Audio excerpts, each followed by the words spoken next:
Picture this, a sunny afternoon in a busy Houston shopping center. Families are out, running errands at a family dollar store.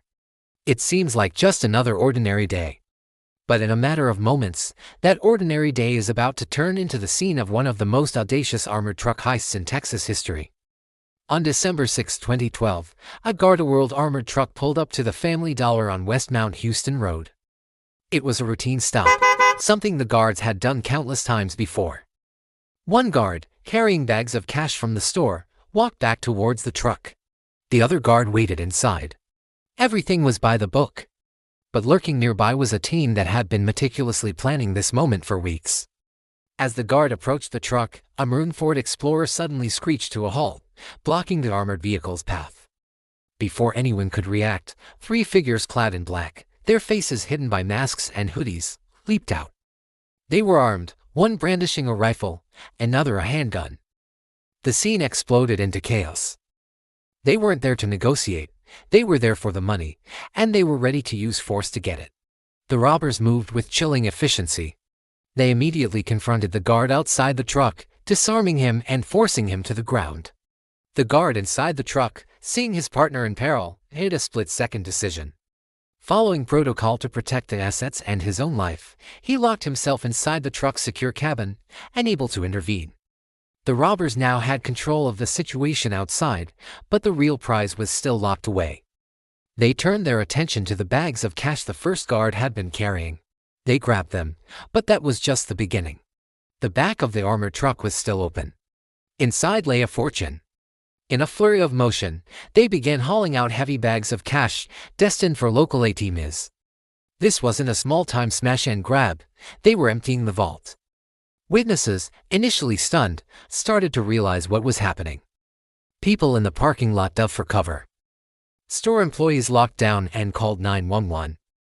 The air was thick with tension and fear. The robbers, however, weren't fazed by the growing audience. They worked quickly, their movements practiced and deliberate. They weren't amateurs. They knew exactly what they were doing and how much time they had. In less than 5 minutes, it was all over. The trio had stuffed their getaway vehicle with bags of cash.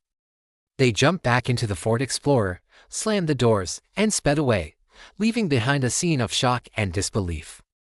They had vanished as quickly as they had appeared, melting back into the Houston traffic. When the dust settled and the authorities arrived, the scale of the heist became terrifyingly clear. The robbers had made off with an astonishing $1.3 million. All in cash. In broad daylight. Without firing a single shot. The Houston Police Department and the FBI immediately launched a massive investigation. This wasn't just a robbery, it was a well-organized, military-style operation. The agents knew they were dealing with a sophisticated crew. They started with the basics, witness interviews, canvassing the area for surveillance footage. The getaway vehicle, the maroon Ford Explorer, was a key piece of evidence. But the robbers were smart. They had likely used a stolen vehicle, making it difficult to trace back to them directly. Investigators pieced together the timeline. The precision of the attack suggested inside knowledge. Did someone know the truck's route, its schedule, the amount of cash it was carrying? The FBI's Violent Crime Task Force began looking into past and present employees of Gardaworld, as well as known robbery crews operating in the area. They were hunting for a needle in a haystack, a group disciplined enough to pull off $1 million heist and then disappear without a trace. The public was on edge. News of the brazen robbery spread like wildfire. A $1.3 million daytime heist felt like something out of a Hollywood movie, not something that happens on a Thursday afternoon at a neighborhood dollar store. The FBI offered a substantial reward for any information leading to an arrest, hoping to break the wall of silence that often protects criminal organizations. Days turned into weeks, and weeks into months. The trail seemed to go cold. The robbers had been careful. They left behind very little physical evidence. No fingerprints, no DNA, just a handful of shell casings they didn't even use. The masked figures were like ghosts. Investigators chased down hundreds of leads, but each one led to a dead end. It seemed as though the crew had pulled off the perfect crime. But in high-stakes crimes like this, the biggest weakness is often human nature. Greed, ego, and simple mistakes can unravel even the most carefully laid plans. The FBI knew this. They just needed a break, a small crack in the facade. And that break would come from an unexpected place. The key to unlocking the case came nearly a year later. It wasn't a fingerprint or a lucky traffic stop. It was a tip. Someone with knowledge of the group decided to talk. This informant led investigators to a name, Frederick "Red" Batista. Batista was a charismatic figure, known in his community, but he also had a criminal past. The FBI began to dig into his life, his associates, and his finances. As they looked closer at Batista, a picture began to form. He was living a lifestyle that didn't quite match his known income. He was connected to several other individuals with criminal records, including a man named Mark Hill. The pieces of the puzzle started to connect. Investigators began covert surveillance, tracking their movements, listening to their conversations, and building a case brick by brick. The informant provided crucial details about the planning of the heist. The crew had allegedly been watching the armored truck's route for weeks, learning its schedule, its vulnerabilities. They had acquired weapons and practiced their roles. The Ford Explorer was stolen specifically for the job and was likely dumped and destroyed shortly after the robbery. The investigation culminated in the arrests of Frederick Batista, Mark Hill, and a third man, Benny Baines. The charges were serious: conspiracy and interference with commerce by robbery and violence, a federal offense that carries heavy penalties. The men who thought they had gotten away with it were now facing the full force of the law. The trial revealed the inner workings of the plot. Prosecutors laid out how Batista was the mastermind, the leader who assembled the team and planned the operation.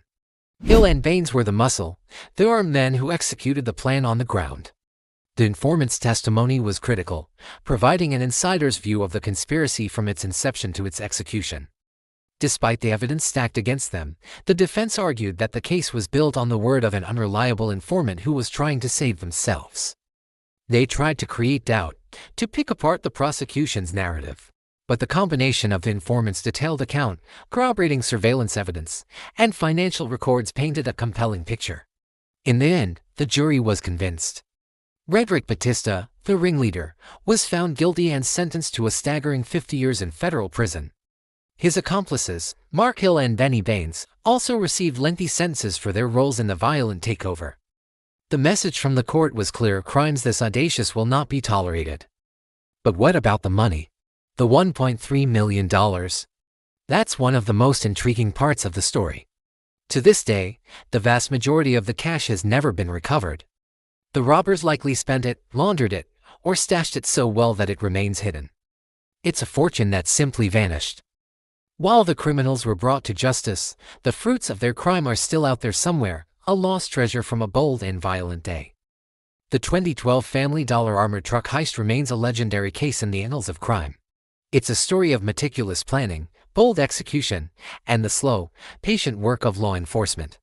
It shows how a crew can pull off a seemingly perfect crime, only to be undone by the simple act of someone talking. It's a stark reminder that even when millions of dollars are on the line, loyalty is a currency that can't always be trusted. And it leaves us with the lingering mystery of $1 million fortune, lost to the Houston streets. Thanks for watching. If you found this story fascinating, don't forget to hit that like button and subscribe for more deep dives into incredible true crime cases. See you next time.